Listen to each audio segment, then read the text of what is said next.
This is Sindh province of Pakistan. Pitched battles can be seen here between the people of Sindh and the Pakistani state. Police opened fire on protesters, killing at least 2 of them. Many were injured.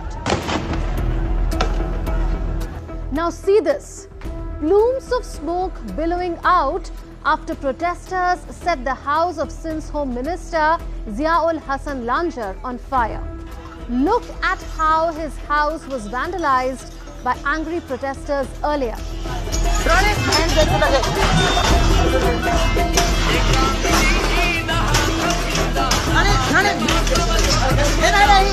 And see how this man at the Home Minister's house is spraying bullets as protesters gather outside. Angry protesters blocked highways and torched trucks and tankers in Sindh. So why is Pakistan's Sindh on the boil? Hello and welcome to Connecting the Dots. I'm Unman Bhattacharya. Let's connect the dots of an open revolt in Sindh against the Pakistani state.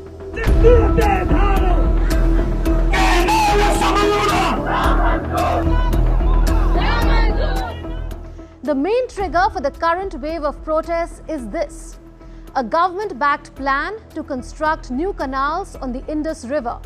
Sindhis fear these canals will divert water from Sindh to Punjab province of Pakistan. Sindh is already facing drought conditions, and Sindhis fear the diversion of water will only worsen their water scarcity and thus threaten livelihoods of millions of people in Sindh, especially farmers who depend on the Indus for agriculture. Remember, Sindh is a lower riparian province and has historically received less than its fair share of Indus River water. Most of the water is allocated by Pakistan to its Punjab province. The sharing of Indus River water among Pakistan's provinces is governed by the Water Apportionment Accord of 1991. According to that accord, the total available water is to be distributed like this. But Sindh frequently reports receiving less than its allocated share, impacting its agriculture and economy. Protesters are also fiercely opposing allocation of Sindh's land and water resources to corporate farming interests. Such projects have displaced local residents. As a result, people have been forced off their land, and their access to natural and water resources has been reduced. Locals see corporate farming as favoring large companies at the expense of small farmers.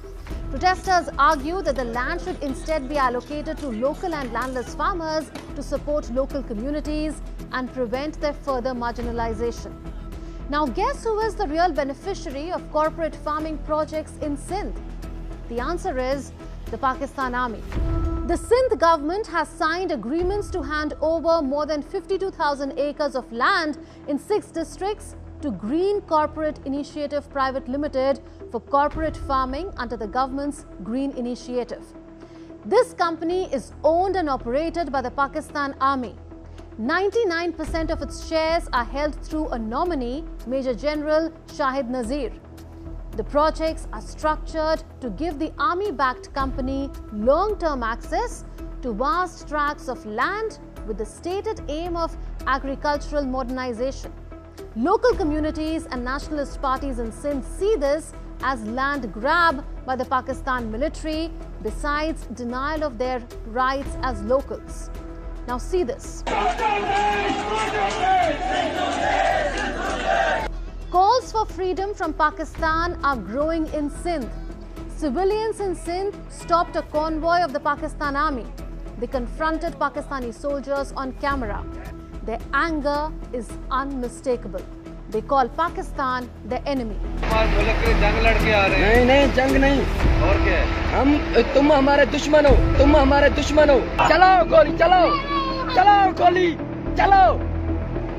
चलाओ गोली बना था बांग्लादेश आज बनेगा सिंधु देश.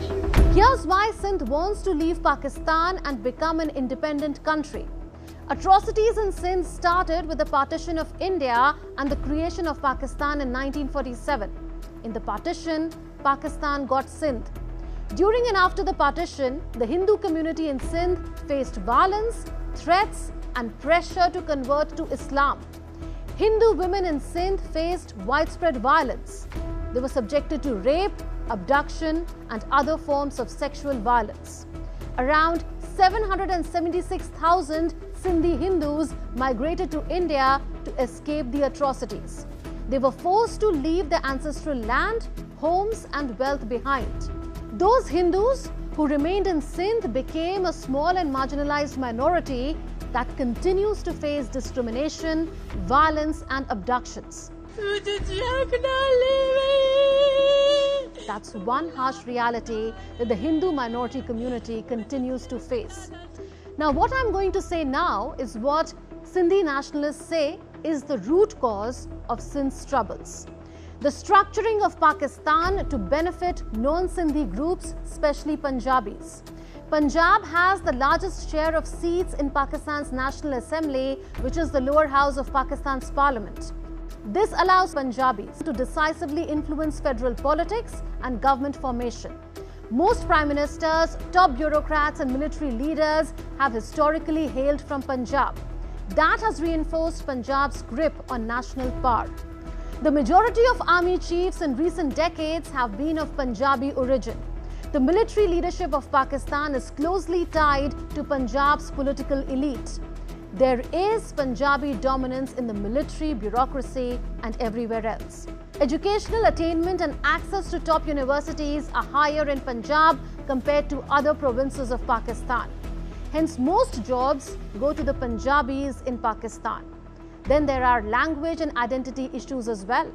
Sindhis feel that the imposition of Urdu as the national language and the downgrading of Sindhi language's status has led to their cultural erasure and loss of identity. Punjabi culture and language are strongly represented in national media and identity. This has sidelined the cultures of smaller provinces.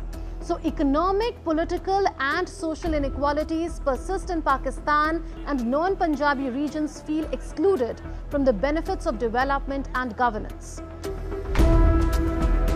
This Punjabi dominance has led to resentment and feelings of marginalization in provinces like Sindh, Balochistan and Khyber Pakhtunkhwa, fueling separatist and nationalist movements. Now let's look at the history of the demand for Sindhudesh. The demand for Sindhudesh, or a separate homeland for Sindhis, began in the late 1960s. It was primarily led by pivotal figures of the movement, G.M. Syed and Pir Ali Muhammad.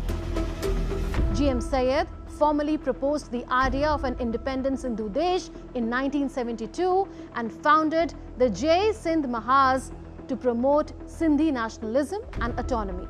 Initially, the movement's demands ranged from greater political, economic and cultural rights for Sindhis to outright secession from Pakistan. But the movement gained momentum after the 1971 breakup of Pakistan and creation of Bangladesh. That inspired Sindhi nationalists to seek a similar path. In the 1980s, there were open confrontations between Sindhi nationalists and the Pakistani state, especially during General Zia-ul-Haq's regime, but these were suppressed by force. The movement for Sindhudesh has persisted, with organizations like Jai Sindh Qawami Mahaz and Jai Sindh Muttahida Mahaz leading protests and strikes against demographic changes, resource exploitation, and projects like the China-Pakistan Economic Corridor or CPEC that pass through Sindh. Sindhi nationalists say continued migration of non-Sindhi groups to Sindh and state policies threaten their identity, resources, and political autonomy. Add to that rampant human rights violations such as enforced disappearances, forced conversions to Islam, sexual violence, abduction, torture, political repression, and extrajudicial killings by the Pakistani state. All this put together is fueling calls for Sindhudesh. and experts have a dire warning for Pakistan. They say that Pakistan could break into multiple parts due to such internal crises, ethnic tensions and separatist movements. Some predict 4 or 5 new entities could emerge, including Balochistan, Sindh, Khyber Pakhtunkhwa or Pashtunistan and Punjab. But Pakistan can't afford to lose Sindh because Sindh, Pakistan's second largest province by population, is a major contributor to Pakistan's agricultural and economic output. Sindh feeds Pakistan. Indus waters flow through Sindh. Karachi, Pakistan's commercial capital, is located in Sindh. That shows the province's economic importance. Sindh was the historical gateway of Islam because it was the first region in the Indian subcontinent where Islam was introduced. Sindh was also the center of the ancient Indus Valley civilization, one of the world's earliest urban cultures with archaeological sites like Mohenjo-daro. This underscores Sindh's deep historical roots. Without the Indus and Sindh's agricultural and economic contributions, Pakistan's food security, economy and environmental stability all would be at serious risk. If Pakistan loses Sindh, it will lose the bridge between its present and the past. Pakistan's Army Chief General Asim Munir may call Kashmir Pakistan's jugular vein, but in reality, it is Sindh. If cut, it could mean the end of Pakistan. As Pakistan tries to divert global attention through fake claims around Operation Sindoor and by promoting its failed general to field marshal status, its own house continues to implode. Is this the beginning of Pakistan's end?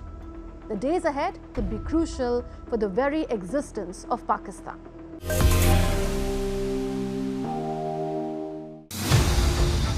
As we make a historic announcement about the Golden Dome missile defense shield. That's something we want.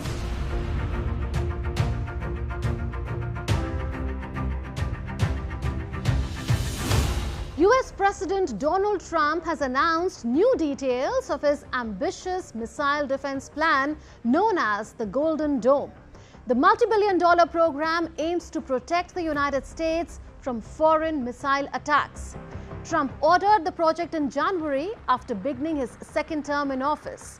The goal is to build a network of satellites and defense systems that can detect, track and intercept incoming missiles. The idea of a space-based missile defense system is not new. President Ronald Reagan first proposed a similar concept in the 1980s during the Cold War. His Strategic Defense Initiative, often called Star Wars, also aimed to stop nuclear missiles using space technology.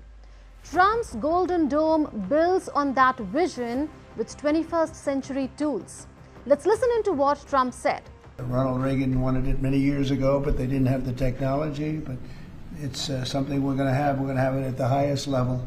In the campaign, I promised the American people that I would build a cutting-edge missile defense shield to protect our homeland from the threat of foreign missile attack. And that's what we're doing. So how will the Golden Dome work? The system will rely on 3 main components. Satellites. Hundreds of satellites will be deployed in space to detect missile launches around the world, including in their early stages. Interceptor systems. These include both ground and space-based missiles such as THAAD and Aegis, designed to destroy threats mid-air. AI-powered command centers. Artificial intelligence will analyze data quickly and guide real-time responses across the network. President Trump has appointed General Michael Guetlein of the US Space Force to lead the project. Guetlein is a 4-star general with decades of experience in missile defense and space systems. He previously served in the US Air Force before joining the Space Force in 2021. According to Trump, Canada also showed interest to be part of the project. To keep our country secure and our communities safe. Trump said he wants the Golden Dome to be operational by January 2029, the end of his current term.